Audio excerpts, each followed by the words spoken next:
such a poignant sense of resignation there. Music of Mahler, and we just heard the Adagio from Mahler's First Symphony, work in F sharp minor, written right at the end. He didn't complete that work, others completed that symphony.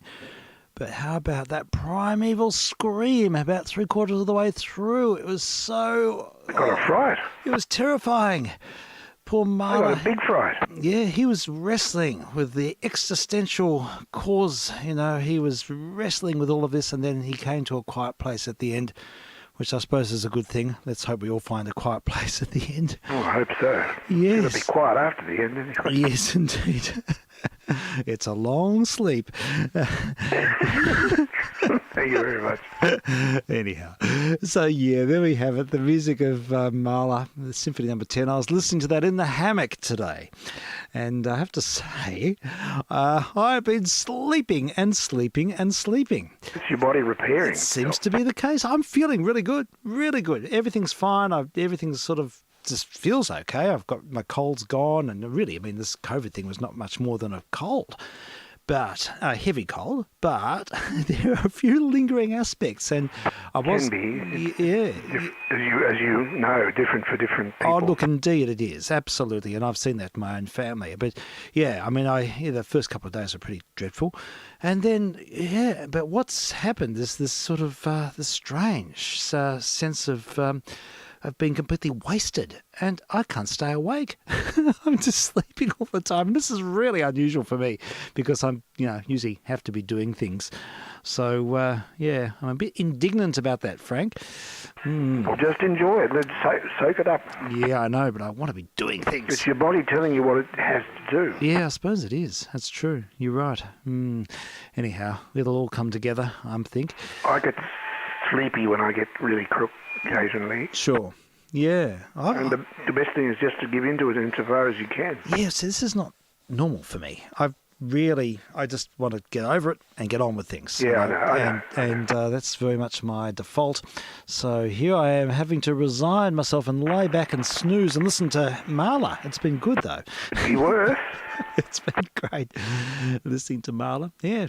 And I was supposed to go back and do online teaching today and tomorrow, but I had to call in and say, no, need to sleep. So, yeah, that's what's happening. But I'm reconstituted. I only got up about 15 minutes ago. And we're ready to rip with a few nostalgic offerings, I think. So we'll go with that.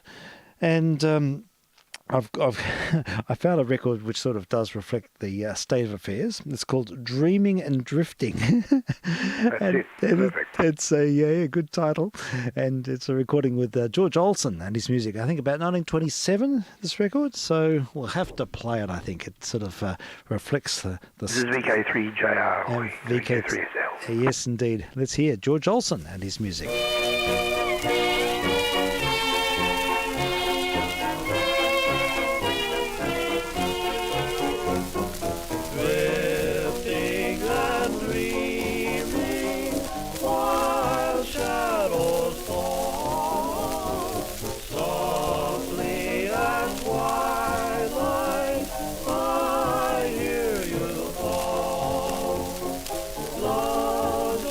Sweet story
and dreaming while the shadows fall.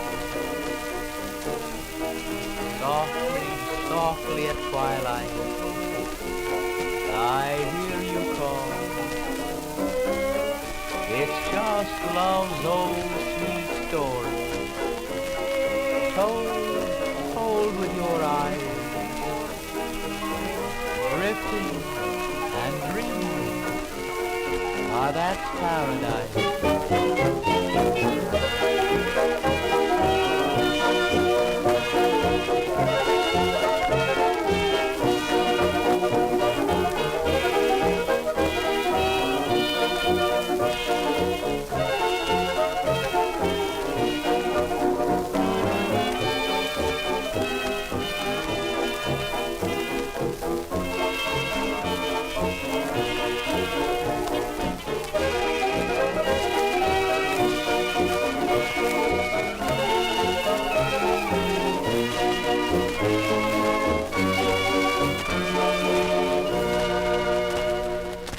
There we go. George Olsen and his music from, I think, about 1927, thereabouts. I like the last chorus. It was all a bit sort of urbane, the first part. But, yeah, there we go. Good.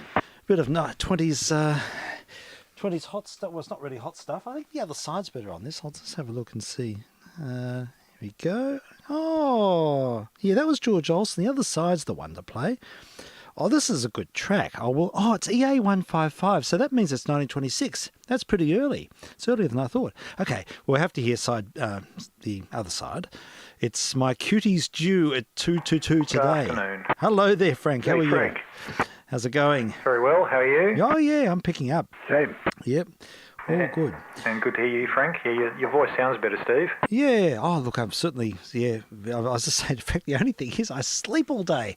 I'm going through this sort of, my sister must be sort of catching up, and I've just been resting a lot. So that's one of the symptoms, a lot of lethargy. So yeah, seems to be, but it's weird because I'm not used to this. I usually get over things, and I'm one of these people who lives on 5 hours sleep or 4 hours sleep a night, and always driven to do things. And I'm not used to just sort of being completely flapped out. I'm not feeling bad. I'm not feeling sick or anything. I'm just like I've got a low battery. So I'm just lying back listening to music and sitting in the hammock. It's been very pleasant. But anyhow, it'll all balance out, I'm sure. But we're having our 20s hits, and side B of the record we just heard is Ted Weems, which he was a great hot band in the 20s, and I date this record from 1926, and it's a brilliant song. It's called My Cutie's Due at 222 today. Name of the track? Let's have a listen. Ted Weems and the orchestra.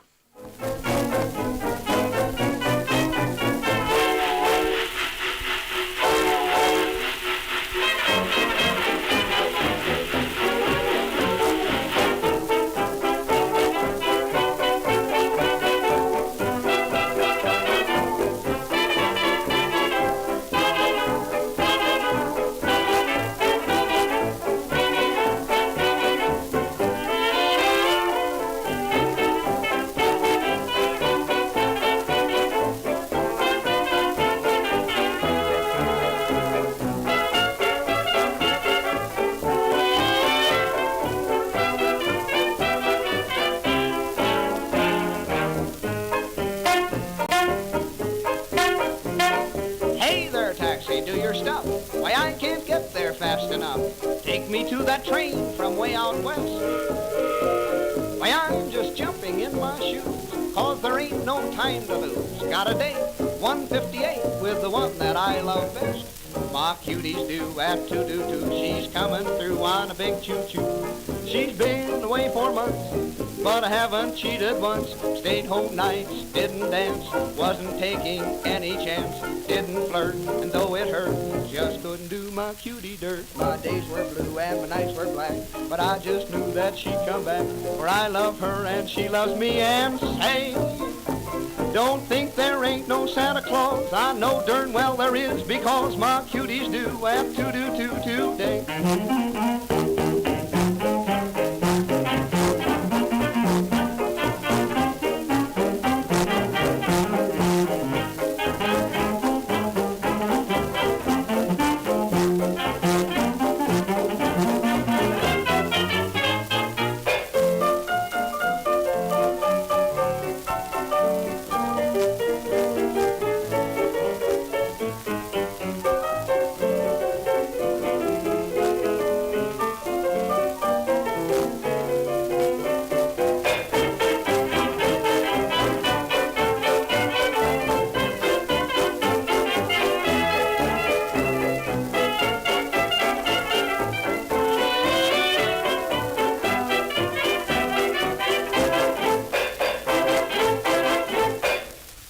That's the stuff.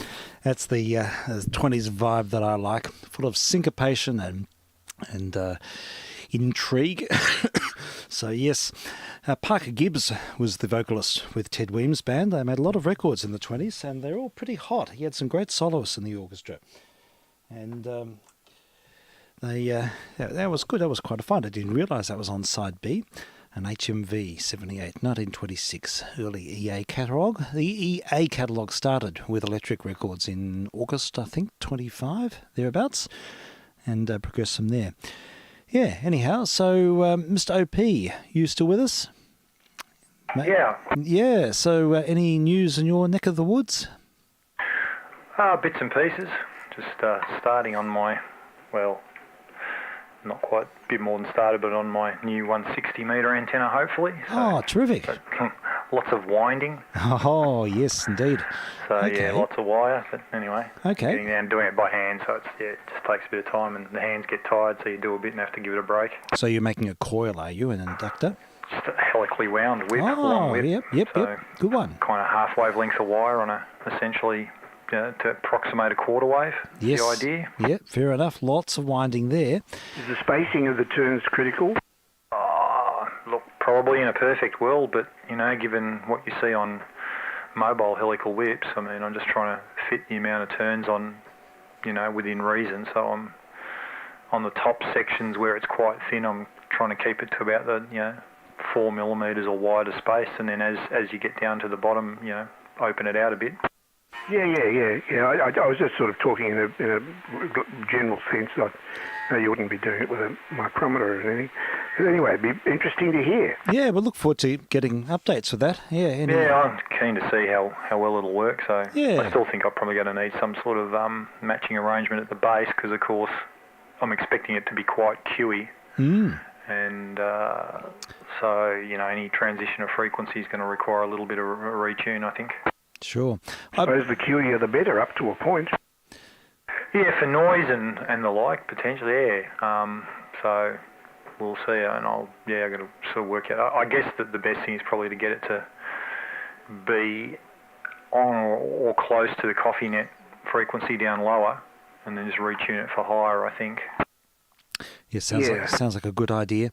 I have been experimenting a fair bit with tuning the main antennas here. So I came up on the coffee break the other day, and I retuned it down so I could use the Marina, which is quite sensitive to 50 ohms. And but I think the other systems tend to work better with it tuned up to 1865. So I retuned it again after that. So, but yeah, look, it's good to hear, and we'll. I'm sort of contemplating a second 160 antenna because it's such a long block. We've got a very long, narrow block in the apex of a court, as you know, and I think it's over 40 metres from one end to the other. And I was thinking of just doing something as a standby antenna and using the end-fed half-wave concept at 1 to 49 Balun. Unknown, I think they are, and so I've got the cores, and I'm thinking of winding up something and just chucking a whole lot of wire in the air and getting much of it up high as possible. If I can get the high current bit sort of vertical-ish, I might try and do that. There are a number of big trees, so I was thinking if I could just do something draped around, and I've read online that people have sort of draped them all over the place, and it doesn't make a lot of difference. There's not a lot of interaction. But I guess, as you say, it's trying to get, for the purposes of what you're doing, as much vertical component as you can. Well, that would be the ideal, and that's what I've got here. I mean, it works. This inverted L does work quite well with a tuned counterpoise, but that'll always be the main antenna. But I sort of, how it is. You think, it'd be good to have a standby, and maybe a standby for a standby, and you sort of get into this mode of thinking, and that's the idea behind it. But I'd particularly like to use something on 80 metres as well. Is it better to have a tuned counterpoise? Is that better than having just an earth? Well, for me it is, excuse me, because I don't have a lot of room around the base of the big tree to put out lots of earth wires, and I'd need to have about 60 or 70 of them to equate what I'm doing with a counterpoise of about 10 wires draped over the roof of the house. So it's all above earth potential, but I've got to tune it up. So that's the shortcoming. But being above the roof and above the ground, it means that it doesn't become a trip hazard for family and other people who use this front yard. You're just tuning it inductively, or have you got... Capacitively tuned. Of course. There's So you've got a inductives. capacitor. I've got it's an L match with a capacitor, or an Omega match with a capacitor for both the counterpoise and another one for the main element, and for the main element I've got about 48 metres of wire in the air, because the tree's pretty big. It's about nearly 30 metres. It's quite tall. So a large amount of it goes up and then over. And I've got too much, so by capacitively tuning it, I can get the current point up quite high, and that's, I think, why it sort of works. But most people use inductive systems and vertical. Well, that's Drew's theory, isn't it? If you can get the current up, the higher you can get the actual antenna current up, the better it'll radiate. Theoretically, that's his concept. Yeah, well, yes, it is. And I mean, ideally, you'd use an inductive system with a proper coil at the right point, and I think that's what he does. But I've just chosen to do it this way because I've just got... Get out pretty well. I've got a very big tree. That's the thing. The tree is what does it. And I'm able to get 47 metres of wire well and truly in the air, up and over. So that being the case, it's sort of... it does what it should. And but it's going to get to a point where at one point it's going to break eventually, in which case I'm going to have to start again, and it'll take quite a bit of time to reset. So I'm thinking maybe I should have a standby. And I'm quite interested in the half-wave thing. I wouldn't mind getting another half-wave end-fed arrangement for 80 metres as well. So I've got an extra coil which I might mind for that purpose, for 80 metres and 40, because they shoot you obviously with a half-wave concept, you can tune up the harmonics as well. Sure. So, yeah, it would be good to do 80 and 40, especially when 40 comes alive again, because 10 years ago, 40 was all a go. We had so much fun on 40, but now it's sort of a dead band for all intents and purposes. There's DX at night. Oh, it's great at night and great at distance, but sort of for shorter contacts. Well, for local, you'd be just as good with a link dipole, wouldn't you? Yes, you could be. That's another thought. But anyhow, look, there are different ways and approaches, and I'm just reading a bit about end-fed concepts at the moment. So it's the madness behind it. But good on you, Frank. We'll look forward to hearing about your helically wound arrangement. And maybe if we can hear you up on the coffee break, that'd be great. I'll come up. Have you got a transmitter all ready to go, Frank? You with us there, Frank? I think he's just doing something. Yeah, he might be busy. I gave him one of the little ones. I had a little Crammon thing here, which he might be able to use, but he's probably got other systems which would work better. Yeah, sure. But anyhow, look, we can go back to some music. I did spend a little bit of time today sifting through another shelf of 78s and recovering them and ironing covers and resorting them and putting them in places. And in this particular pile, there was a huge amount of incidental light music, which I'm really pleased to have discovered. So we'll save that for Friday nights and play a bit of light music from the Light Music Archives. Yeah. Yeah, it's always good. And quite a bit of continental stuff as well. But a couple of records fell out of the pile, more suited to these. One of them I've got in my hand now. It's a Regal Zonophone from about 1933. It's Mark Fisher and his Edgewater Beach Hotel Orchestra, which I think were actually a black band under a pseudonym. And it's just a really sprightly track. So I'll have to listen to it. It's Black-Eyed Susan Brown is the name of it. And, yeah, see what you think. Speaking of hotels, I'm just going to go and mix myself a little drink. Sounds like a very good idea. Well, you can do that to the sound of Mr. Weber and his...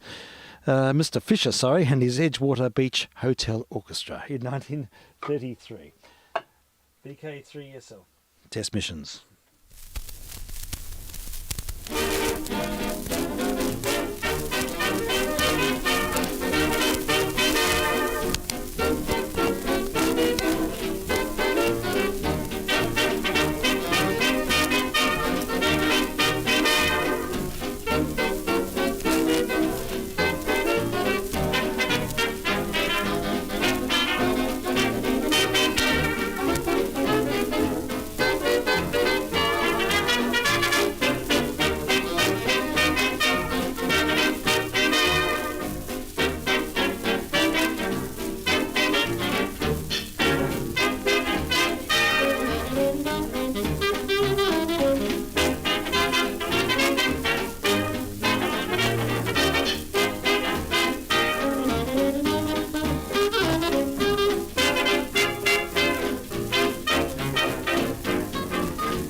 you care for something sweet in a gingham gown, give yourself a break and me, black-eyed Susan Brown.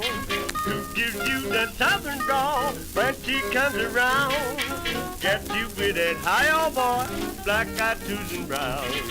Take it down, sure now, you get a thrill. You won't know what you missed until you meet her. Who's that sweetest company when the sun goes down?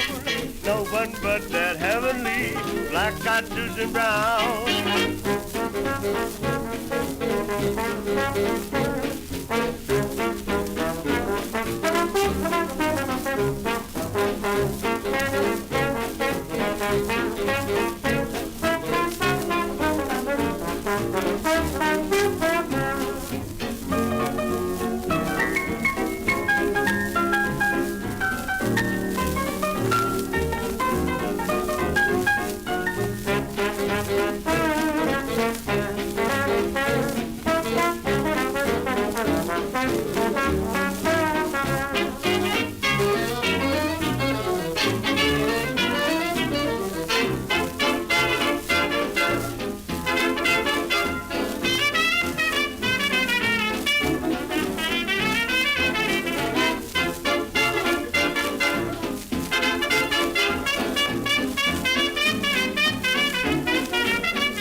Black-eyed Susan Brown, and that was Mark Fisher and the Edgewater Hotel Orchestra there, and around about 1933. There's a bit of a backstory to that. I seem to remember researching this earlier on, but it's all in the fog now, so we'll just let the music speak for itself. And we're meandering along, as we do every day at this point in time, and certainly for the next couple of days. I think I'm going to a concert on Sunday. I get out of jail on Saturday, and then I'll be Sunday. I think I'm going to 2 concerts. 2 of my kids are involved in different performances, so we'll be out and about. Probably won't do emissions on Sunday, but the next couple of days are sure goes. Now, Mr. OP, I don't know, are you still with us there? Yeah, I just had to go downstairs and deal with the pooch. Yeah, sure, that's fine. Now, yesterday we actually did a program on Len Phillis. This as a chap we did feature him earlier on because this was a point of intrigue. He's a guitarist who was really active in the 20s and 30s. He made over 700 records, and he's credited with making the first electric guitar recording. And I think it was a sort of custom job on his Gibson L5. And I did play that record a while ago. I've got it here in the collection, and we played it yesterday. And then we sort of fleshed out the topic and played examples of his music in various forums. And he played with a number of bands. He did some solo stuff, did quite a lot of Hawaiian stuff. He played banjo and tenor guitar and uke as well. And just a really diverse instrumentalist who I'd like to discover more about. But I just thought I'd mention, because I was sort of musing as to what guitars he was playing, and one of them was a Selmer. Here we go. I just looked up the L5 forum here online, and so yes, he plays 16-inch L5, a Gibson, and also a Selmer Macaferry guitar. They're the 2 instruments that he played. Yeah, well, I'm not familiar with Selmer, but the old Gibson L5s and L7s, certainly, they're the very first, the L5 in his first incarnate. Here he goes again. Hang on a second. Okay, yeah, sure. No, we've got to sort out the pooches. I've had a pooch waking me up every 5 minutes while I was dozing off to Marla in the hammock today. And then the dog would want some attention and nudge me and start barking. And that was a point of disdain. Now, here we go. I might see if I can cue up another Len Phillis.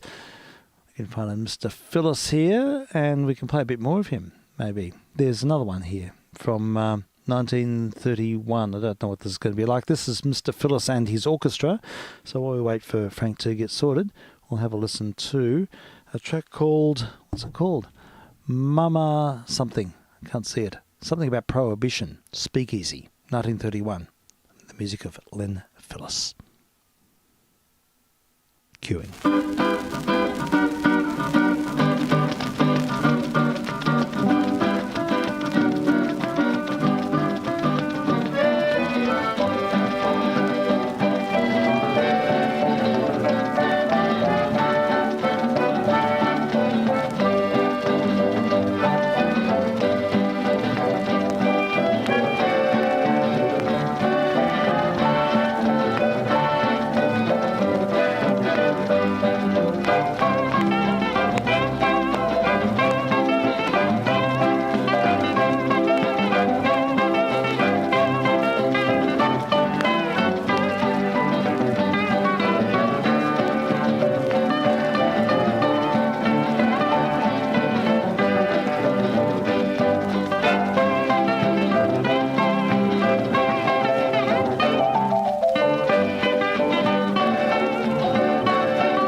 Two tracks there from Len Phillis playing the guitar, and recordings on a German Columbia, but apparently, by all accounts, this is a London novelty dance band or ensemble, which interestingly features Al Bowley also playing guitar, and apparently he played sort of second fiddle to Len. Multi-talented.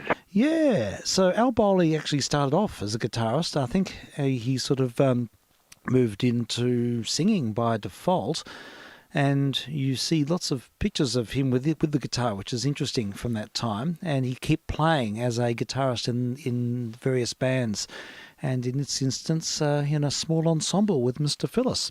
But I quite like that track. It's really characterful and sort of, tango-ish, and rumba. The first track was definitely a rumba, and the first one was Mama Inez, and the second one was called Prohibition. So, yeah, just another Len Phillis. Sign of the times. Yes, definitely. And but, of course, recorded in London. I don't know if London actually had Prohibition, did they? It was... No, I think just the States, wasn't it? Yeah, it was just the States, but really interesting to hear that record. And Were they American artists? No, not at all. Len Phillis was born in South Africa and spent most of his working life in Britain, making recordings from the mid-1920s through to around about 1935, and then he had an Australian connection. He actually made some records in Australia, and I'd love to find some of them. And in 1936, he made this one record which has got historians really excited, because I've got the record in my hand here, and I will play it again because you're here, Frank. Oh, yes, I remember. It says on the label, it says Spanish, and in quotes, electric guitar solo. By Len Phillis. Now, apparently he made some custom job, and so it's significant. I think a lot of people were doing that around that time. And I think that was the early foray. Like, I think the original L5s and stuff, they were very much an acoustic archtop style, but sure, with a pickup added. Yes. And they eventually got incorporated into the design, or that was the evolution of the initial beast, yeah, from the stuff that I've seen. Sure. Now that's interesting, and I think it sort of gives it, a sense of how I suppose there was a need for, especially in the dance band setting, for a guitar to cut through, and then so the pickup. Well, sort of there are a number of manufacturers today that make guitars in the style of, very much so. So of those early L5s, they're a single pickup device. Quite a large body arch top, and the pickups generally on most of those that I've seen close to the neck, which gives it that kind of warmer, what you'd call a jazz bluesy sound, whereas if the pickup's quite near the bridge, it becomes very bright. So, yes, and that was the typical placement that, and there are many around today. Like they're beautiful pieces, and they rely on a fairly large acoustic body, but they have that single, modern pickup, yes, in that position. And sure, very, very simplistic controls in terms of an electric. It's pretty well just a volume and a tone. Yes. And that's it on most of them. Okay, yeah. Well, that's interesting to hear. What I think we sort of ascertained last time I'll play it again now because it's sort of the topic of the moment. But you do get that. You do get some of the ambience. You get the resonance of the instrument. So the pickup is sort of working as picking up other sounds rather than just the string directly, the sort of secondary reflections. I'm even wondering if the early pickups whether they were purely if they were electromagnetic, or did they have tendency to use some sort of microphone arrangement? Well, I'm wondering if they might have. See what you think of this. Interesting, of course, they could be either, couldn't they? Or a bit of both, perhaps. They could well be. Well, my modern mate when I got it redone, so I've got a Tommy Emmanuel, made locally here, and mine's an older, I think Hale's from 1989 or something, a particular model. The original pickup in those used what a lot of the modern guitars use, which is a piezo transducers in the bridge. Yes. And the original one in that model TE, they sounded very strange. They just never really sounded right, and they improved over time. Yeah. I had to take it in to get repair work done back in early 20 when I got back from OS before all the lockdowns happened. They shut the factory down. Luckily, I got in time. Yeah. And so they fixed the bridge for me, and they retrofitted what's now called the AP5 Pro system, and that uses their newer piezo bridge transducer. Okay. But what it also has is, interactive in the preamp system, is there's a little plastic boom inside which mounts off the preamp system, and it actually has a microphone in there, in the body. Really? And you can swing that boom around in the internal of the body, and they know where to set it relative to the sound hole. Yes. And so on the preamp block, you've got the ability to select, as essentially it's like a little mixer. You can either So you have can purely combine. the piezo sound, the mic sound, a mix of both, plus EQ. How interesting is that? That's terrific flexibility. It certainly is. And they do. They sound brilliant. They are. Yeah. And I think it came about. It was one of the sound recorders that worked for our mob. Mm-hmm. Was out at the factory once, and they were doing some work with Tommy Emmanuel years ago, recording some bits and pieces. And he had an old particular type of microphone, and they were, miking up, and they were using the DI and the output. And he said, "Oh, hang on, let me just," and he actually placed this little microphone inside the body. He'd had some experience miking acoustic guitars. Yes. And they were curious about it, and they said, and when they heard it, of course, they started quizzing him about the microphone, and I think it was the basically. It ended up being a collaboration of him talking about this particular type of mic and the placement and how he came to it that led them to this path of incorporating a mic inside the new system. Wow, it was from that initial that discussion or that experience. Yeah, so that's why I'm curious about those older guys too. I mean, I know some of them, the early days they were using some fairly primitive hand-wound electromagnetic pickups, but I'm wondering if some of them were still using I think the court's out. in-body mic type arrangement. Yeah, see, the court's out on this. There's a bit of discussion of this particular record and as to what's exactly going on. Is it a piezo type pickup? But there seems to be a broader resonance. Was it externally mic'd but still called an electric guitar? That's another thought. Some people are suggesting that. But I think the thing that's sort of got people excited is the fact that it mentions the word electric in inverted commas on the label. And I think that in itself suggests that there's a custom instrument involved. But look, I'll play it again, and we can just sort of see what you think.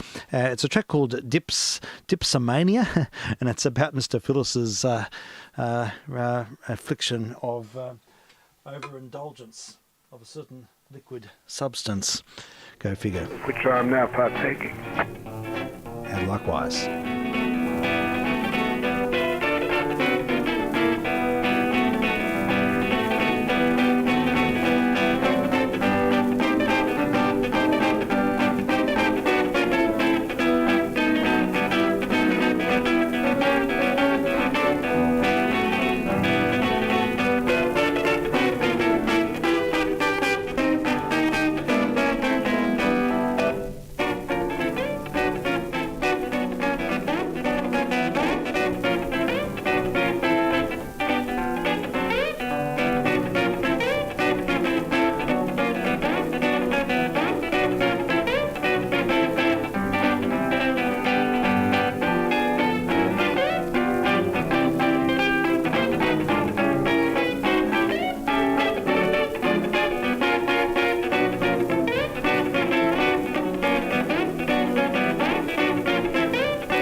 Track called Dipsomania, played by Mr. Phyllis, Len Phyllis, a South African guitar player who recorded prolifically in the period between about 1925 and 1935. 37, 38, and then he sort of disappeared off the map, unfortunately. That sounds like a pickup to me. It does, doesn't it? It's got that sort of native there are the distortion. resonance and a bit of reverb there, but it does have that like pickup sort of sound, you know. Yes. Interesting. It's very much so. Well, if it is a pickup, that would be probably the first or one of the first recordings. I think it would have to be. What year? 1936, April 36, apparently. So, Yeah, wow. So it goes back. But it's just significant, and it's interesting to sort of look at the nexus, the point where these these technologies became shored up and became tested, and I don't know much. I don't think he recorded much else. That's the thing. He recorded in Australia in 1938, but I'm not sure what instruments, and it would be interesting to hear what that project I guess was the about. opportunities to record back then were fairly limited too, weren't they? So, Yeah, I think he became a bit unreliable, and his life sort of came unwound a bit for the topic of that song. I think it suggests what happened to him, as what happened to many people in the 28 Club and others. But Music industry generally. yes, I think you're right. Yeah, definitely. So, Not change other industry. well, I think it's sort of, unfortunately, it's a fairly universal. how's his surname affliction. spelled? Is it PHI? No, it's just Fillis, Phyllis, Len Phyllis. So, but what's interesting is there are a number of people talking about him and looking at his output, and it's now known that he recorded under many, many pseudonyms and in a very wide range of styles, particularly Hawaiian music and dance band music. He played guitar and banjo on many dance band recordings in the late 20s, early 30s. Quite a few solo records. We played a banjo solo record of his last night, which was pretty impressive. Oh, yeah, what? So, yeah, look, he's a first-rate artist, really, and made quite a few solo records. And, to someone who probably deserves to be known a bit more. And that was and the very fact that this is documented, this example of an early electric guitar, makes all the more interesting. But, apparently used a Gibson L5, and I thought you'd know what he was speaking about there, Frank. Yeah, I just found a hit on an old site which references that and the Macaferi as well. Yeah, sure. I now see the Macaferi, the very wide sound hole, elongated, different. But that's right, it's got the oval sort of sound. Looking at that, that's obviously very early L5. They've evolved because you look at an L5, a more modern L5, which are the ones I'm familiar with, and they are very much, an electric-based guitar. Okay. That has a cutaway, very thick body, so a very large arch top, but certainly that cutaway design already, and I imagine they're more a 50s vintage type, the ones that I'm familiar with. So that's very early L5 there. Looks very much an acoustic that's perhaps been retrofitted. Okay, yeah, interesting. It sort of looks to me like more of a dance band type. Is that the picture with him with the two guitars in front of him? There's one down lower, but this is a black and white of him just sitting playing the L5. Oh, okay, right, sure. And it's a grainy shot, and the unfortunate bit is his right-hand strumming hand is obscuring any region where the pickups would be, so I can't really see the config. No, you can't really. No, I think I found the same picture. So if you scroll down, there's another one of him with two guitars. And yes, and next to a bit of recording apparatus. Yes, that's right. Looks like guys, yes. Yeah, huge microphone, carbon microphone. But look, it's an interesting topic, and we'll find out more about him, no doubt, in time, and see if we can. I'd love to source some of the Australian recordings, and I'll have to ask Jamie next time we're in touch about if he's got any of those records made in Sydney in 1938. There's apparently a handful of records he made in Sydney, and that's it. There's no more of him. He just sort of evaporated. He went back to South Africa, I think, and then either became domesticated or... yeah, exactly. Something happened, and that's it. And he lived until 1953, but there's no known. See, it's interesting here. There's on the Len Phyllis search that those photos, and that came up on one of the first hits. Mm-hmm. But the very hit below it talks about a George Barnes being the first to make an electric recording in 1938. Oh, right. Okay. Well, that's a bit later.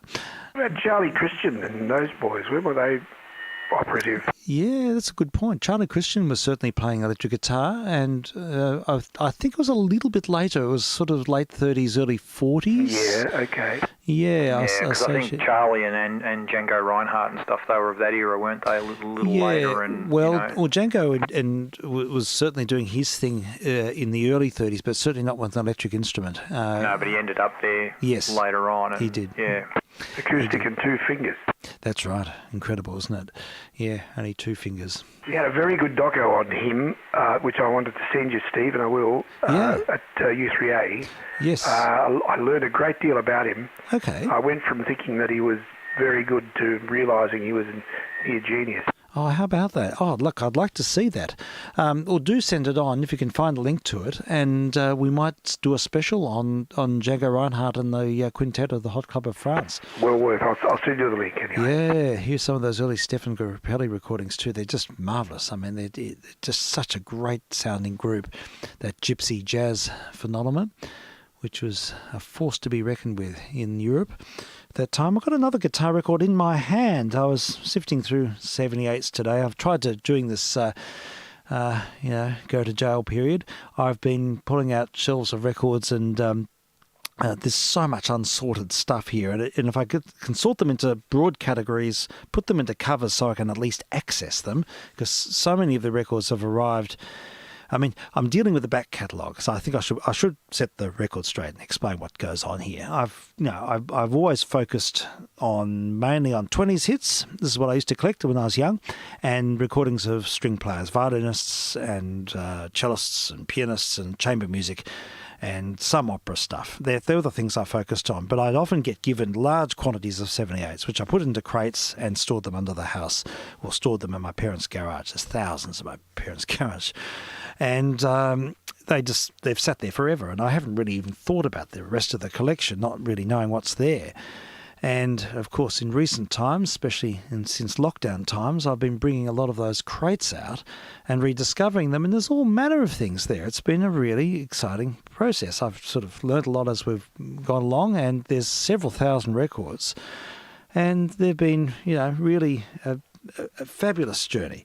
So I'm thinking, well, I've got to integrate those. I want to make them accessible, so if I'm doing missions, I can just pick them out and have them into subcategories. I don't want to categorise them to the point where they're so organised that, it starts to sanitise everything. I like a pseudo serendipitous approach, if that makes sense, at least in broad categories. So I'm thinking, I've got my 20s hits shelf, and I've got the classical stuff, and I've got vocalists from 1920s to 30s, vocalists from 40s and 50s, and I've got the swing bands, I've got the sweet bands, and I've got sort of subgenres of, like instrumental music and light music, and soloists. And so if they're in sort of broad categories, then I can sort of reach up and say, I feel like a bit of this, and pull out a few records and find something of interest, and not being too worried about specifics. So that's the way I've sort of tried to do it, and I've put up new shelving and everything. So it's been good. It's been a really enjoyable process. But, today I was just, there's still a lot to go, but we're getting there. And amongst them all was a record, it says here, Guitar Novelty Trio. Now, this goes back, it's a Regal 78, goes back to it would have to be 1930. At latest, 1931, these Regal records were sort of amalgamated with Regal Zonophone around about that time, but before that happened, it was just the Regal label, which was the budget label for Columbia. EMI kicked off in 1931, in which case Regal was the budget label for Columbia, and Zonophone was the budget label for HMV. And then when EMI started up in 1931, the two companies became one, and then Regal Zonophone became the budget label for both. So you can sort of delineate on that basis. So here we have a Regal record. So it'd have to be 1930 or early 31. It says here, Guitar Novelty Trio. And the name of the track is Breeze, Blow My Baby Back to Me. I have no idea who the artists are, but they are guitarists, Frank. That's right. So we'll play it, and the name of the track is Breeze. So we'll slap it on, and let's hear.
So a track called Breeze, the guitar novelty trio. It did sound Hawaiian to me. It sounded like a lap steel Hawaiian style. Yeah, very much so. Yeah, Velvet's Time, and yeah, there was a particular ambience with that grass skirt sort of evocation. So yeah, hearing a bit of Hawaiian music. I'll have to reshelve that one on the Hawaiian shelf now. Now I know what it is. Testing the water. So yeah, the guitar novelty Interesting, trio. it didn't identify on the label as a Hawaiian. No, it doesn't. Usually they do. Exactly. That's what I'm saying. Yeah, that's it. So yeah, that's it. I've even got a subcategory of Hawaiian music, and I didn't sample this record. The other side's called Chimes, but I think it'll be a bit similar. I think they're a bit similar. Yeah. I'd say, It's a Hawaiian group. it sounds like it It's is. a Hawaiian group. I'll just sample a tiny bit.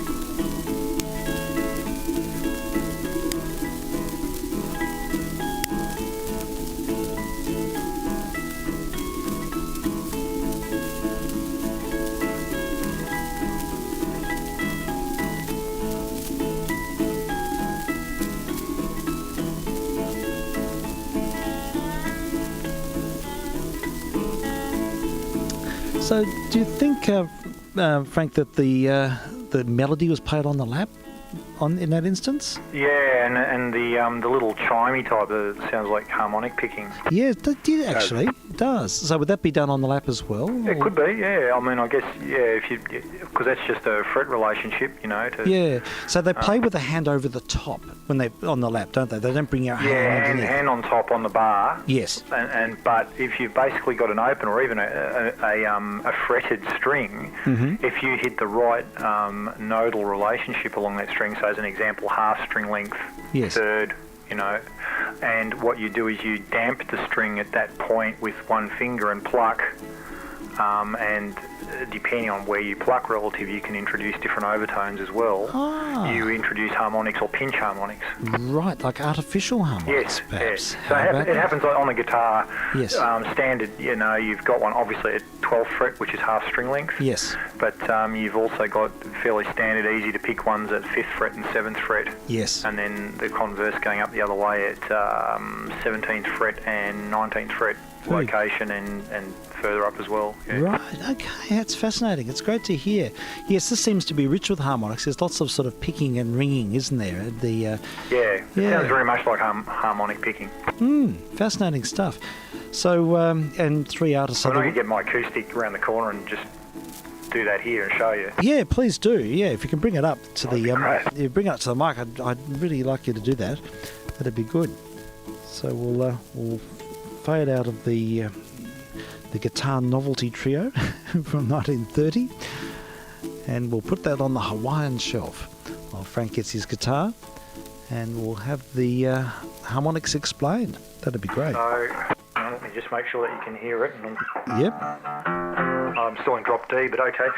So that's open string. You hearing that okay? Yes, indeed. All right. Can hear it well. That's open string. Yes. Now I'll pick a 12th fret harmonic. Yes, I can hear that ringing. Now a 5th, Ah, 7th, right. and so and even multi-string. So I'm in drop D, which means if I bar the top 3 strings here, I'm playing 5th power chord. So, but if I now harmonic pick the top 3, 7.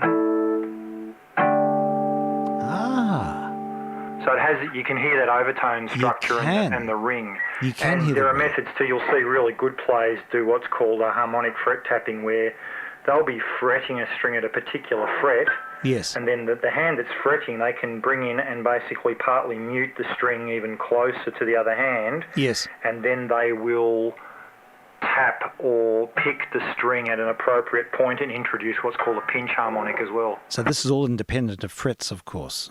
Yeah, and the guys that do it, obviously, it's theory and speed and Yes. accuracy. The guys that they utilise it.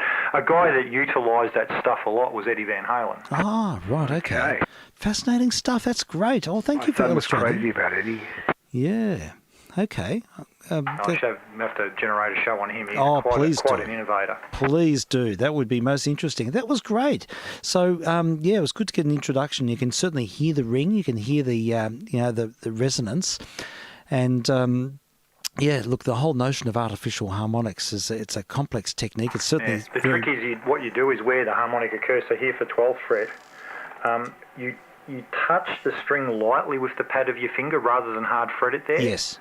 And then just pluck and release the pad that's fretting at the same time as you pluck. Ah, so you excite the string, Yes, and then you let go. it breathe. Yeah, that's very similar. I haven't got my cello here, but I could demonstrate something similar. Yes. Yeah. So that's how you get that lovely sort of glow to the sound. Yeah, it's a very bell-like tone. It is. It's really effective. I really like it. It allows the music to breathe, and it's especially the ends of phrases. It's effervescent. It's marvellous. Oh, that's great to have that explained, because that was certainly a characteristic of that last recording we heard, and you do hear it often with the guitar. And so it's used a lot in electric playing. Is it? Like particularly in a lot of advanced metal prog.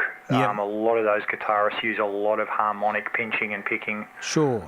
It's a tool that's utilised heavily in that genre. Of course, and it relies a lot on interacting with the other strings, I suppose. Yeah, as well. it does, but also what you have going for you is in that sphere is that you've got the enormous amounts of gain in the amplifier chain that can really make it work too. That's right. You get the sort of oscillations with an oscillation, so to speak. It's harmonic relationships it can be utilised. One of the guitars I have has a what's called a sustainiac pickup in it. Which takes that even further. It's in the neck position. Yes. Essentially, when it's switched out, it behaves like a pretty standard single coil. Right. When it's switched in, it introduces feedback and a vibration to the strings and harmonic feedback, and you can pre-select whether you want low range or high range harmonics. Oh, wow. And it introduces feedback kind of artificially and makes the thing take off, so you can generate a big long feedback tone, and depending on where you've got it selected, the harmonic set. And set something up. For a lot of effects in rock, like what's called dive bombing, with the combination with the tremolo arm and that to generate that sound. Yes, Didn't you speak about that in relation to a guitar that Cipriani used? Yeah, one of his JS signatures, he has a sustainiac in it he uses on stage for some of his material. Yeah. Okay. Well, maybe one day, if you're happy to set it up and just demonstrate, it's I found that really interesting. The harmonics came over the air beautifully. It was just excellent. So you could easily put something to give us a few live examples of these.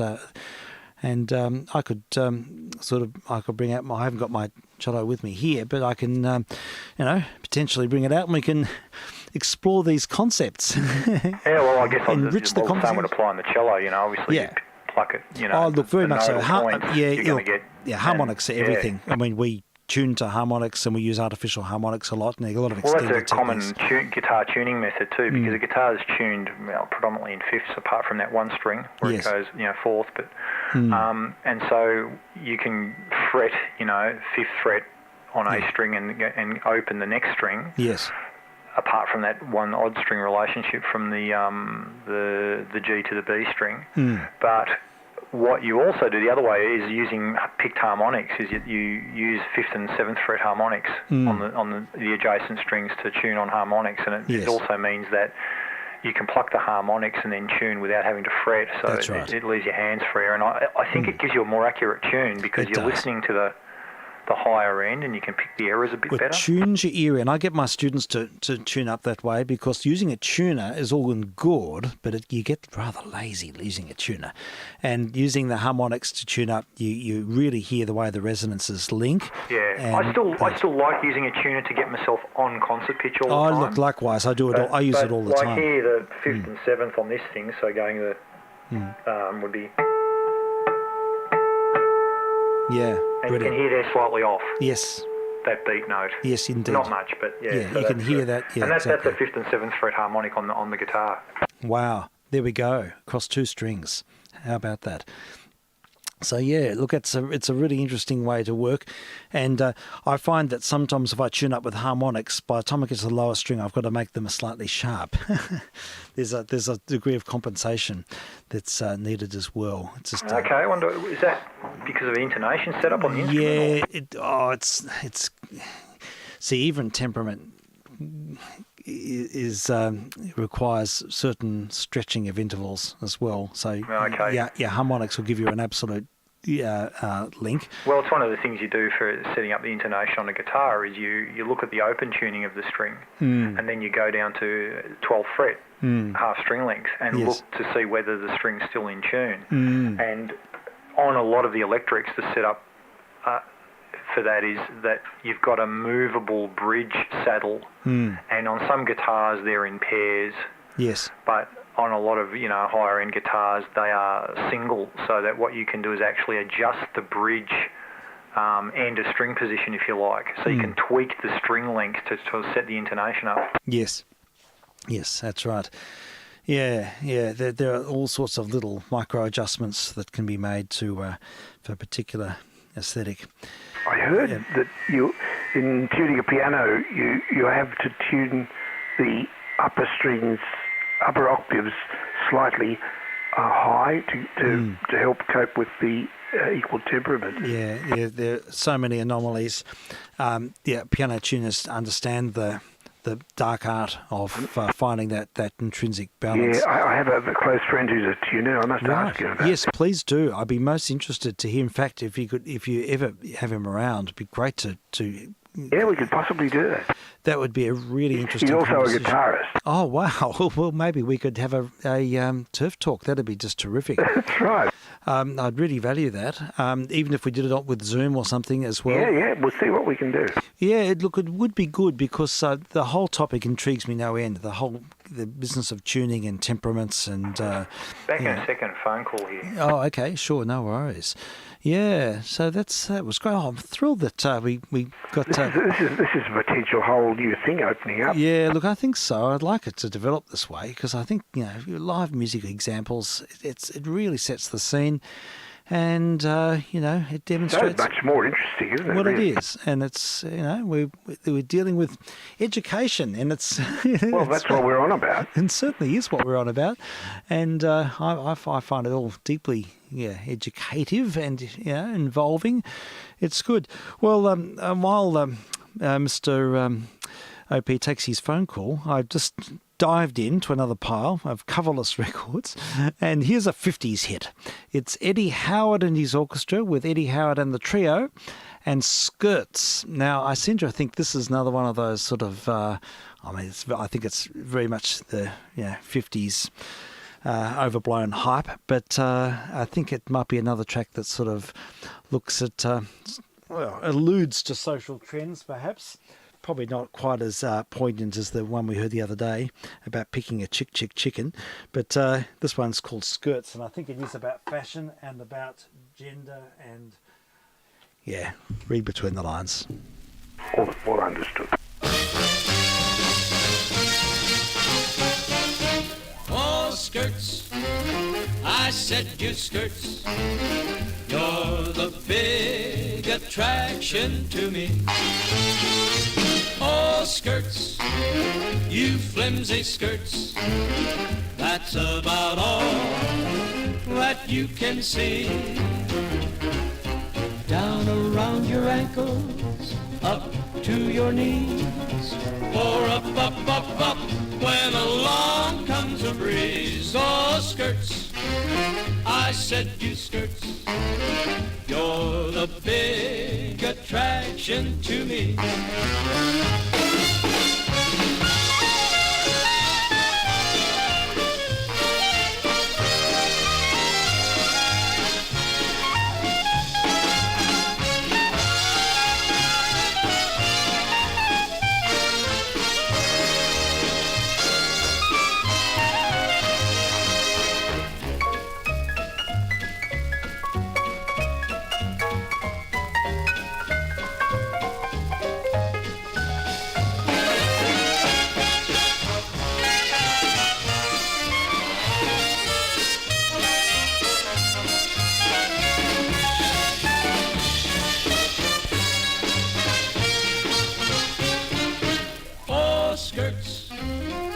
said, you skirts, you're the big attraction to me. Oh, skirts, you flimsy skirts, that's about all that you can see. Eve was the first girl to wear skirts, you know, and she wore a whole lot more than some little gals I know. Skirts, I said, you skirts, you're the big attraction to me.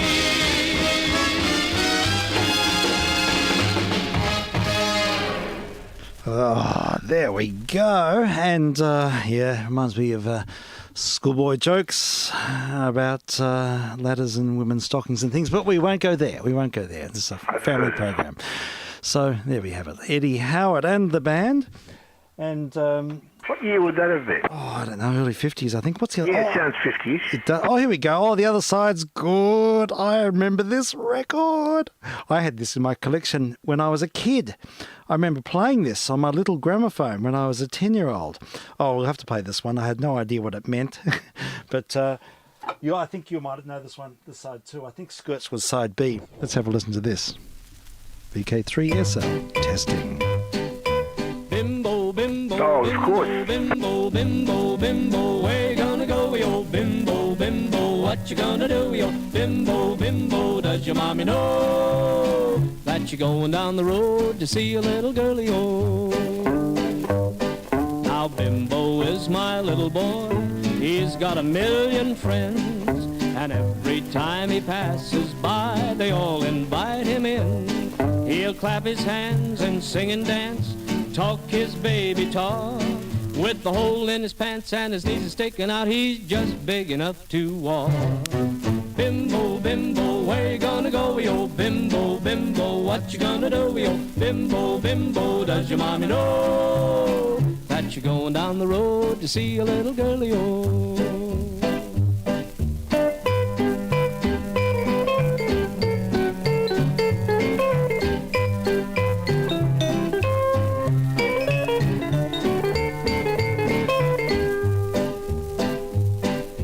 Bimbo's got two big blue eyes that light up like a star, and the way to light them up is to buy him candy bars. Cracker Jacks and bubble gum will start his day off right, while all the girlies follow him just a begging for a bite. Bimbo, bimbo, where you gonna go, yo? Bimbo, bimbo, what you gonna do, yo? Bimbo, bimbo, does your mommy know that you're going down the road to see a little girlie, oh? You never catch him sitting still, he's just a roving kind.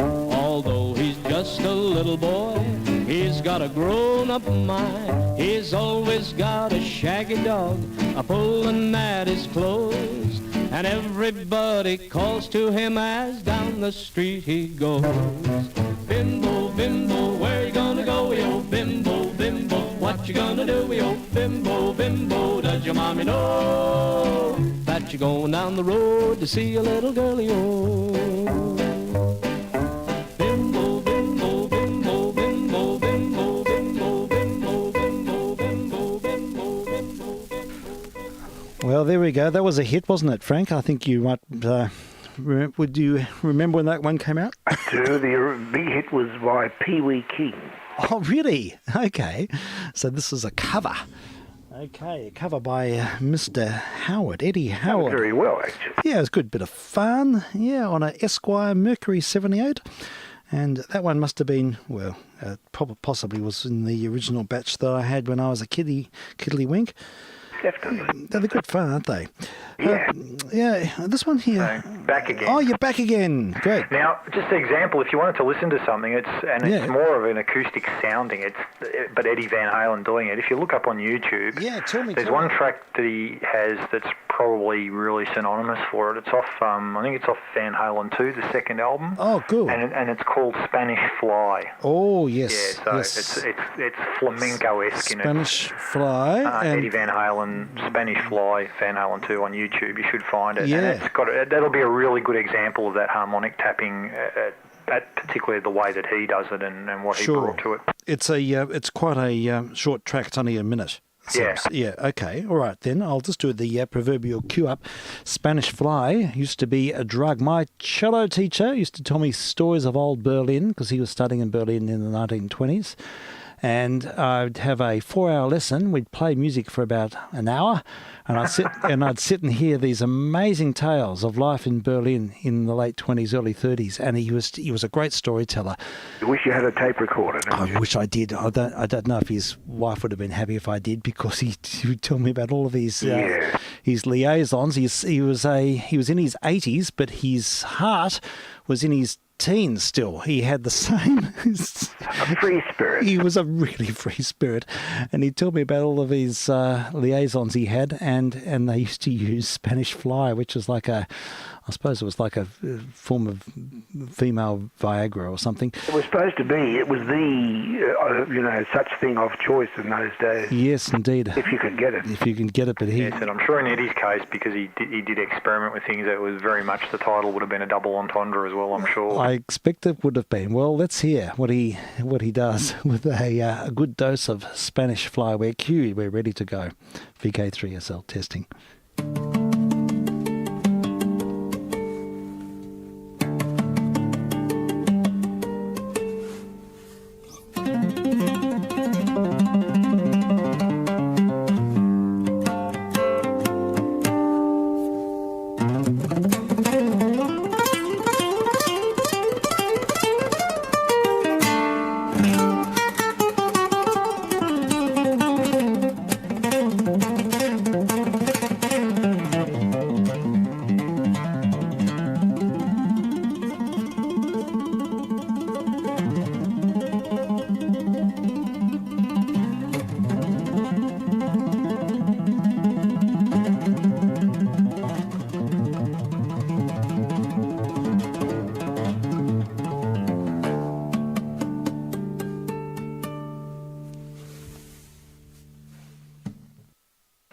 Oh, astonishing dexterity. Just elevated that music. It took off. Beautiful. Yeah, that's what I talk about various players and how good they are. Yeah, so deft. Of course, remarkable. Yeah, amazing. It's just sort of float.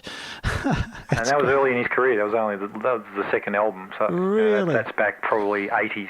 I'm imagining very late 80s. Yeah, fabulous stuff. Just incredible. So using artificial harmonics Yeah, about. a lot of tapped and pinched harmonics, and of course, at the speed he's doing it, and Yeah, but it Also just... controlled. Yeah, so controlled. And it offers a real sort of, all this difference in articulation. You get all this variance. You get this, almost as if the music's speaking to you, whispering.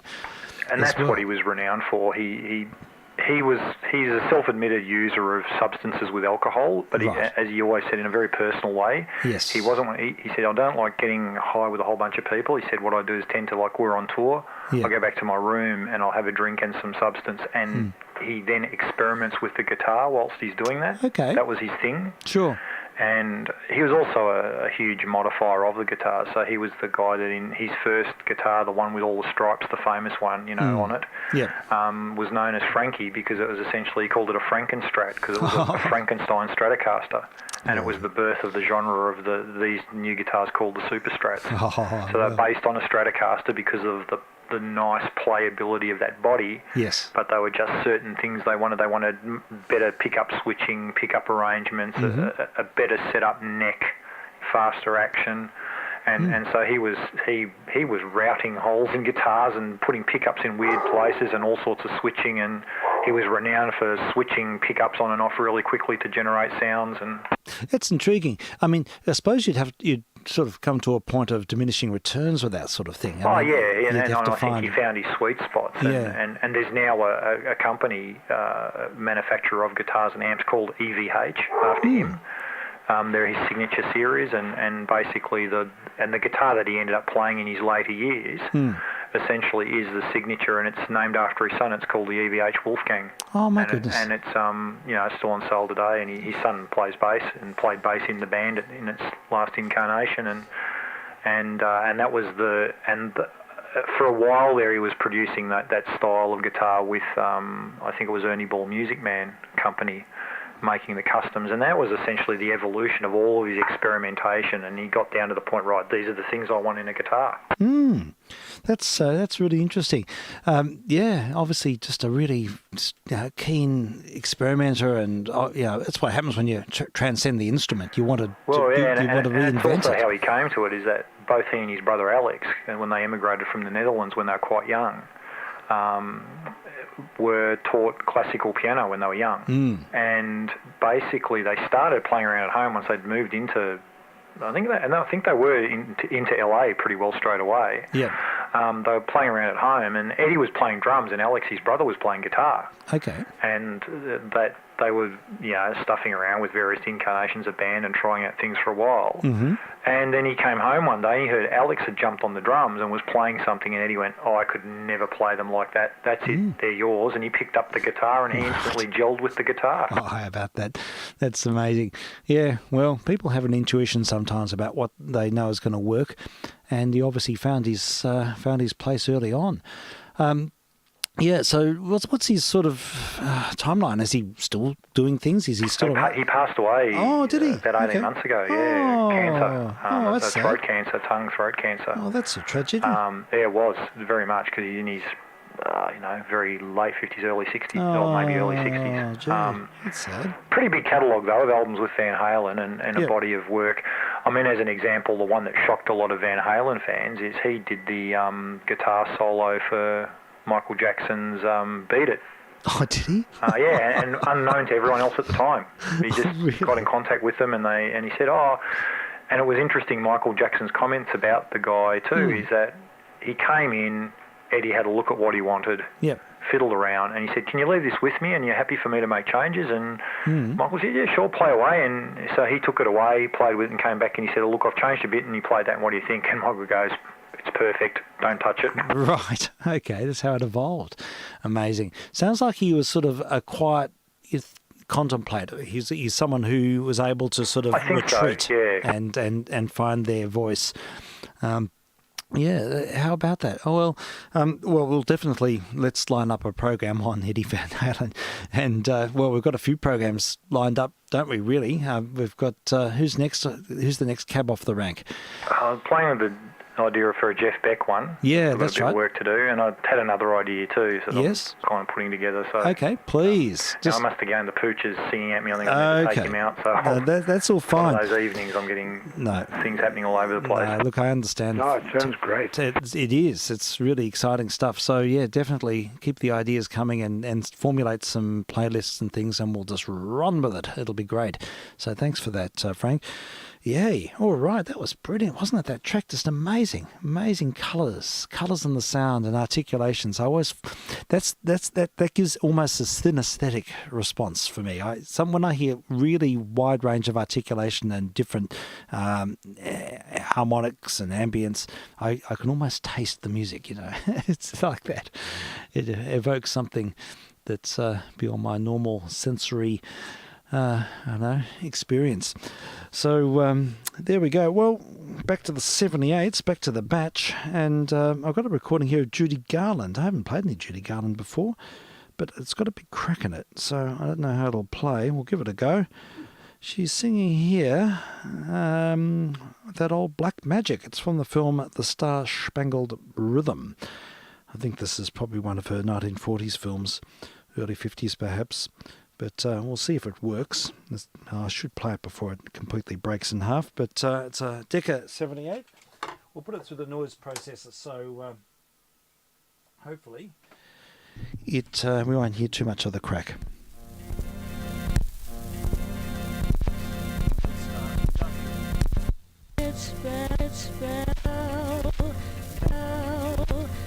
What I will do, I will advance things.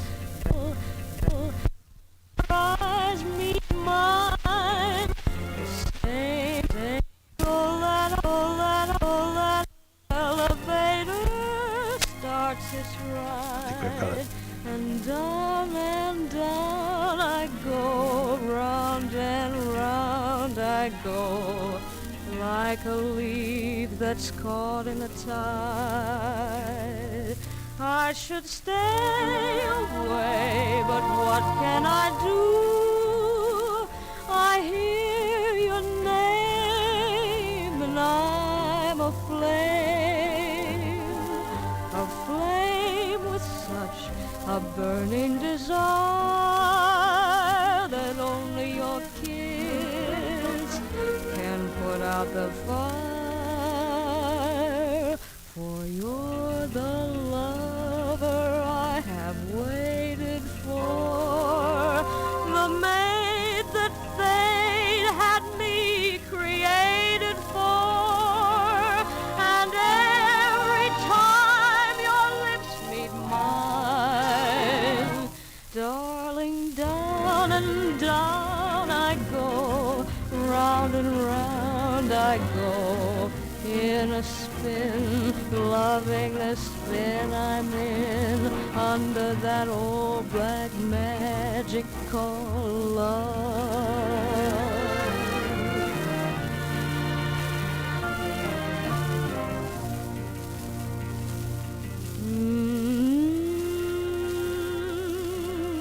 That old black magic called love.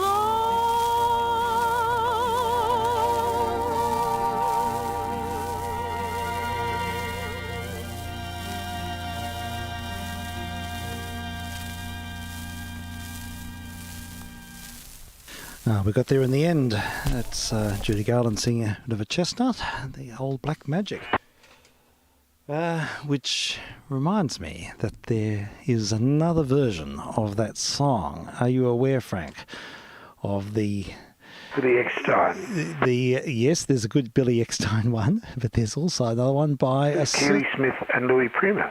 Yeah, okay. Right, we'll put those on the list. Yeah, another one. There's one here by a certain gentleman called Spike Jones. Oh, of course.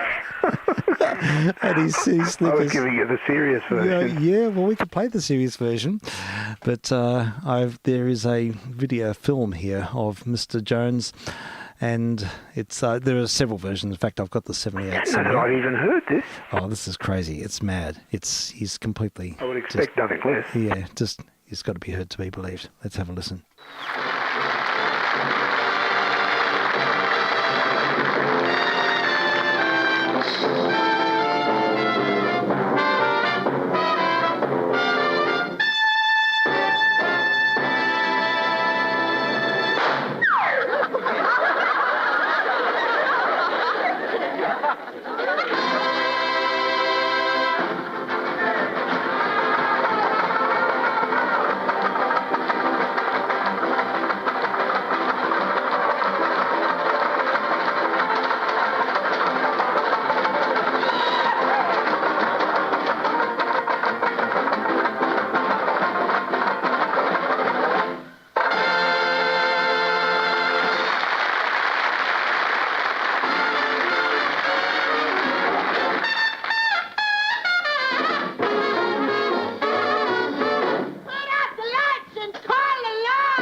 See to that old black magic.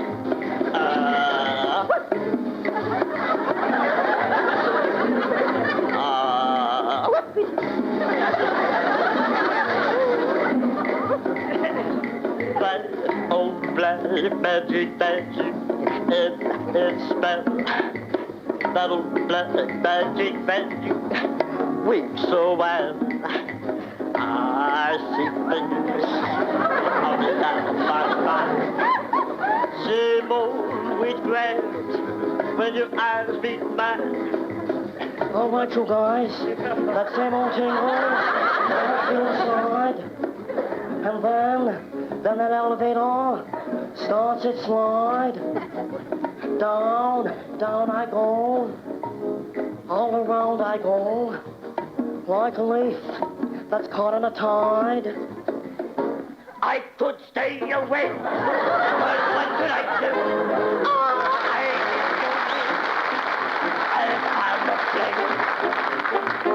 I'm a flame with such a burning desire that only my nose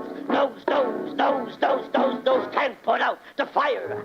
Say, you're the hell of a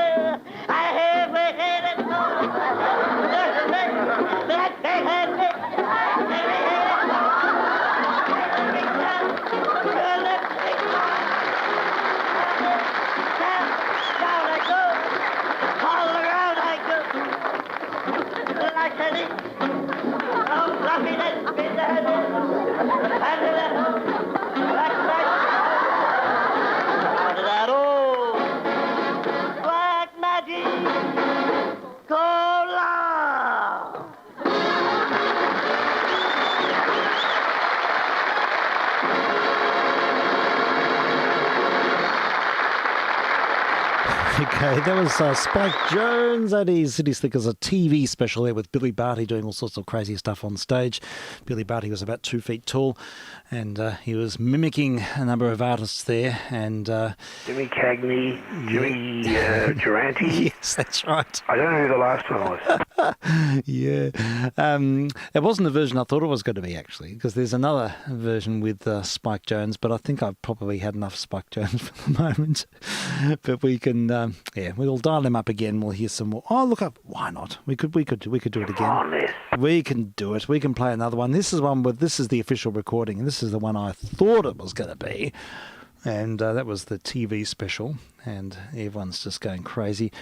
Here is the release on HMV in 1940 mumble. Let's have a listen. Says Spike Jones and his City Slickers, June 1946.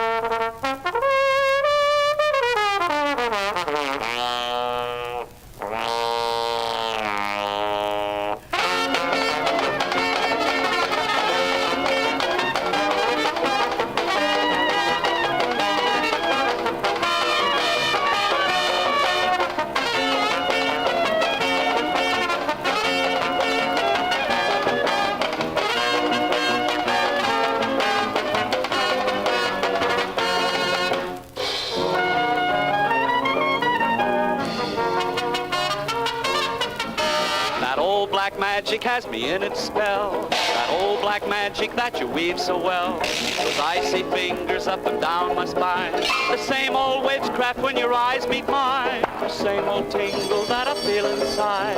And then that elevator starts its ride. And down I go. Round and round I go. Like a leaf that's caught in the tide. I stay away, but what can I do? I hear your name, and I'm a flame with such a burning desire that only your kiss can put out the fire.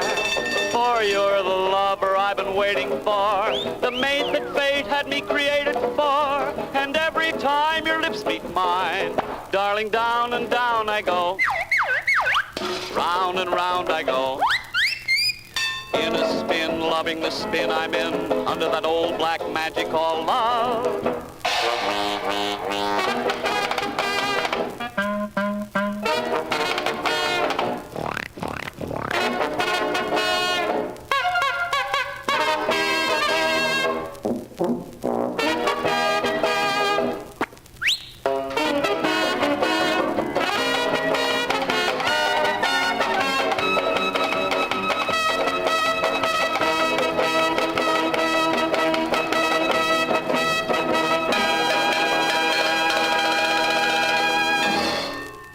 Oh, I'm exhausted, Frank.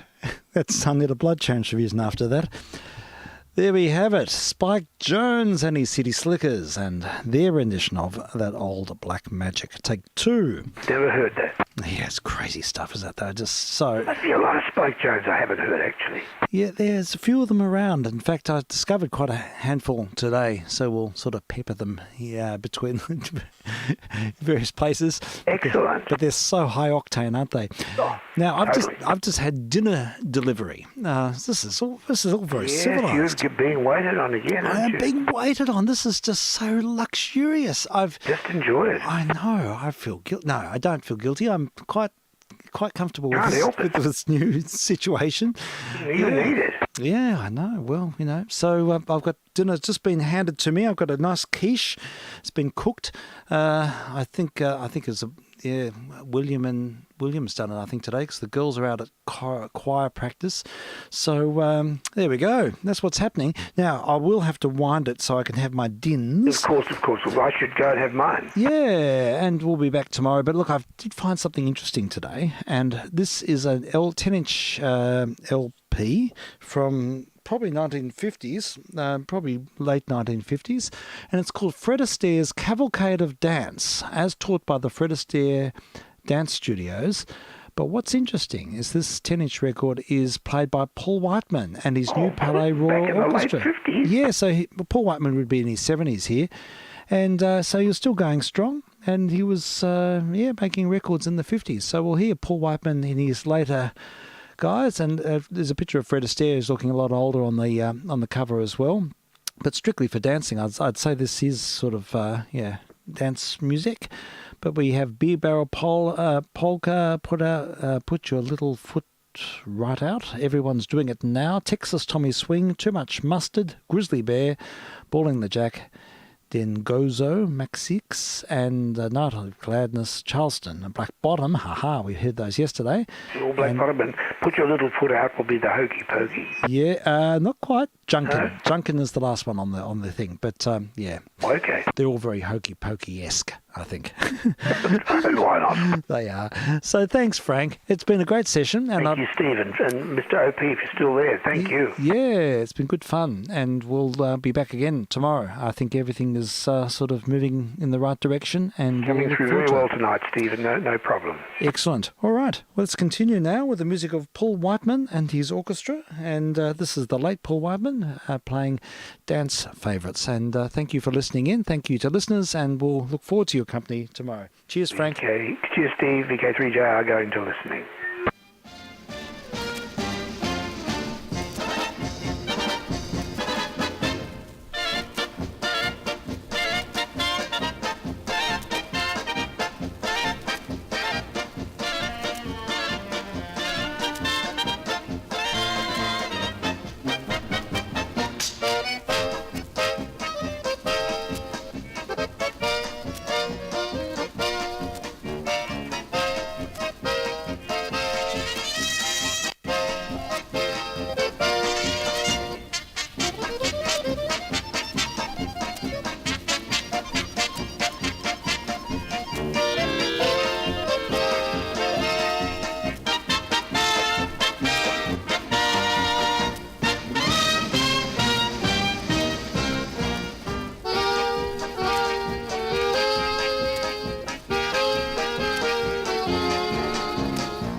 Put your little foot, put your little foot, put your little foot right out.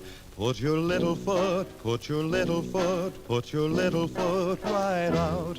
Put your arm around, put your arm around, put your arm around my waist.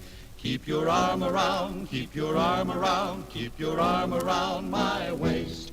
Take a step to the side, take a step to the rear, take a step to the side, but forever stay near. as we dance through the night, and the morning draws near by the dawn's early light. All our cares disappear. Do a little whirl, do a little whirl, do a little whirl about. Do a little twirl, do a little twirl, do a little twirl about. Walk a little bit, talk a little bit, put your little foot right out. Sing a little bit, swing a little bit, put your little foot right out.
Everybody's doing it, doing it, doing it. Everybody's doing it, doing it, doing it. See that ragtime couple over there? Watch them throw their shoulders in the air. Snap their fingers, honey, I declare. It's a pair, it's a pair, it's a pair. There, everybody's doing it. Everybody's doing it, doing it. Ain't that music touching your heart? Hear that trombone busting apart. Come, come, come, come, let us start. Everybody's doing it now.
We're listening to an album called The Cavalcade of Dance, played by Paul Weidman and his new Palais Royal Orchestra.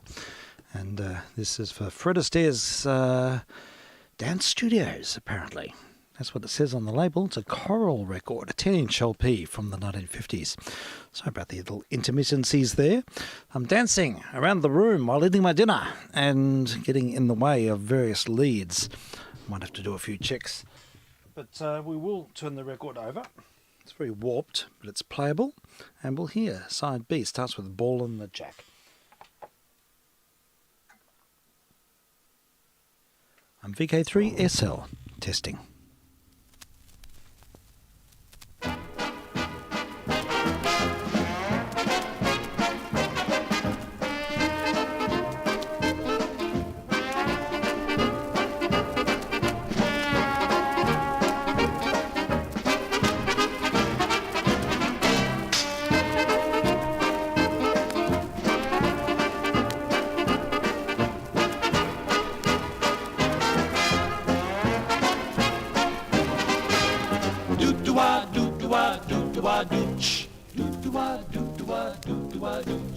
First you put your two knees close up tight, then you sway 'em to the left, sway 'em to the right.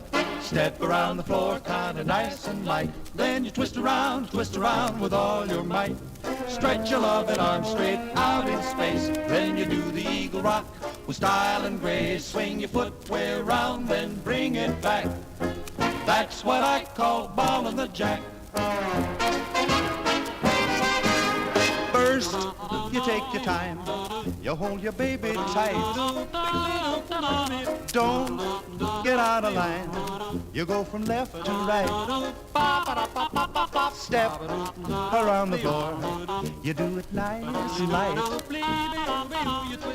Round and round, round and round, round and round, with all your might. Let's go.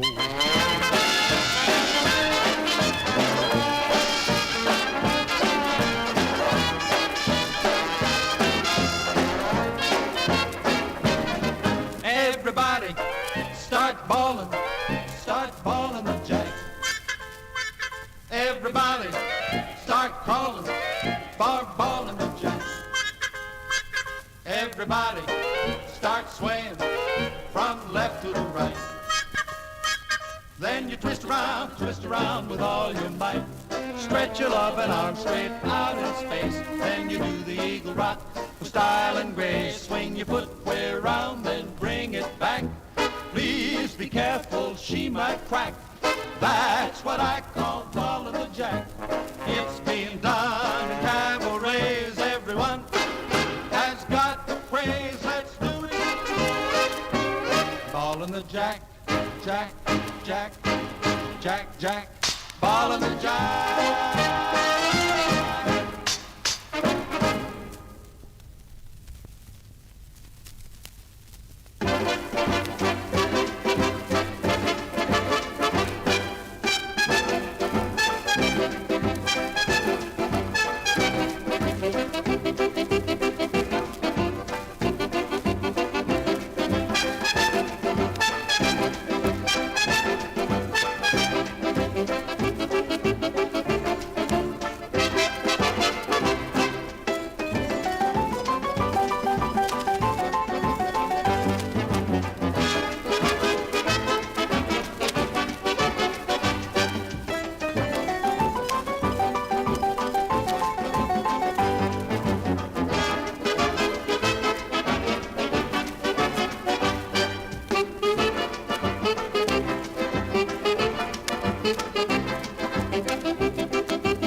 That was the Charleston. We're listening to the music of Paul Whiteman from the 1950s on vk3sl. Testing.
Nickel, nickel, nickel, nickel's all you need.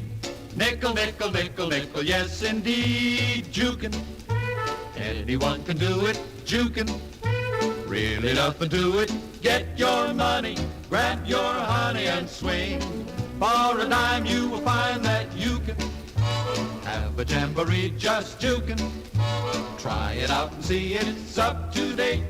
Quite the latest thing. One, put your foot right out. Two, twirl and whirl about. Three, and without a doubt, for you know, off you go a-jukin'. Everybody's have to jukin'. Once you get the step, you'll soon be jukin' to your favorite song. Come on, let's 1, 2, 3, go juke, juke, jukin' along.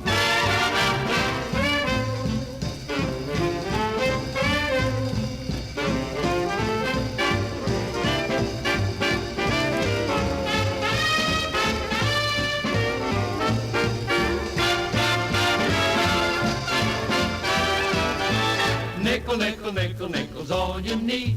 Nickel, nickel, nickel, nickel, yes indeed. So get your money, grab your honey and swing. If you hurry, hurry, hurry, hurry, you can have a jamboree just a jukin'. Try it out and see it's up to date, quite the latest thing.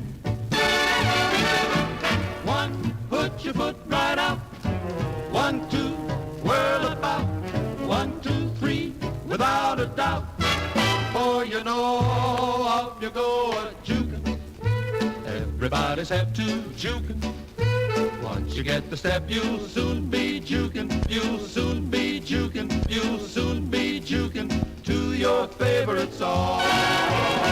Come on, let's 1, 2, 3, go juke, juke, jukin' along. Put your nickel in and then off you go a-jukin' again. 1, 2, 3, go jukin', jukin' along. Nickel, nickel, nickel, nickel's all you need. Nickel, nickel, nickel, nickel, yes indeed. Nickel, nickel, nickel. You've been listening to a Cavalcade of Dance, played by Paul Whiteman and his new Palais Royal Orchestra. I'm vk3sl, testing on 160 and on UHF, also streaming online under a YouTube channel under my call sign. Let's look it up, and there's a log of past programs as well. So we'll wind up with a little bit of that last track, and we look forward to your company tomorrow. Get the step, you'll soon be juking to your favorite song. Come on, let's 1, 2, 3, go juke, juke, juking along.